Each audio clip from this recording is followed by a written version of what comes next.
দেশটা হলো চোরের দেশ। এই দেশে গরিব মানুষের আপনার মতো আমার মতো লোকের খাওয়া নাই। আপনার বাপের 1 শতাংশ জমি নাই, আপনার ব্যাংকের 1 কোটি টাকা লোন নিয়ে দিয়েছেন, ওই যে অফিসারের লোকে ভাও করছেন। আর আমার 3 লাখ টাকা দিবেন, আমি সৌদি জমাটা গরিব মানুষ, টাকা কোথাইছে 2 লাখ, আর 2 লাখ লাগবে। এরপর আরেকটা জিনিস চাই, টাকা নেওয়ার আগে সরকারি ব্যাংকে চাকরি করে এর মধ্যে কর্মকর্তার সিগনেচার লাগবে, ওই কর্মকর্তার 3টা ব্ল্যাঙ্ক চেক লাগবে। মানে যেটা বললাম, ওদের বাপ মার ফয়তার কাপড় সহ চায় ওরা। এটা তো দেশের কালচার না ভাই। 3 লাখ টাকা আপনি এত কিছু চাচ্ছেন, অযথা আপনি একজন মিডিয়ার লোক, আপনি হ্যালো লোক আছে একজনের প্রধানমন্ত্রীর লোক, আপনি চাইলে ভুয়া কাগজ ডাবল করে হাজার হাজার কোটি টাকা নিয়ে যাচ্ছেন। আর আমার 3 লাখ টাকা দিবেন, পৃথিবীর সব কাগজ আপনারা দেখাইতে হবে। টাকা নেওয়ার আগে 12,000 নিয়ে যাচ্ছেন।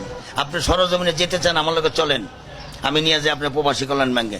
3 লাখ টাকা আনতে যা চাইবো, আপনি ওখান থেকে নিজের গালে নিজে জুতা দিয়ে বেরিয়ে আসবেন। বলে আর জীবনের টাকার লেগে এখানে আসবো না, ভিক্ষা করবো মানুষের কাছে। এটা সেই বাংলাদেশ।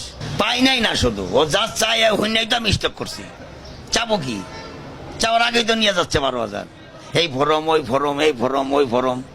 তারপর ওই যে সরকারি কর্মকর্তা, মনে করেন আমি গরিব মানুষ, আমি কাউন্টারে চাকরি করি, আমি বিদেশ যেমন নিয়ত করছি, আমার 3 লাখ টাকা লাগবো। আমার তো সরকারি কোনো লোক নেই ভাই, আমার তো সরকারি কোনো অফিসার নাই, তাহলে আমি তো টাকাটা পাচ্ছি না।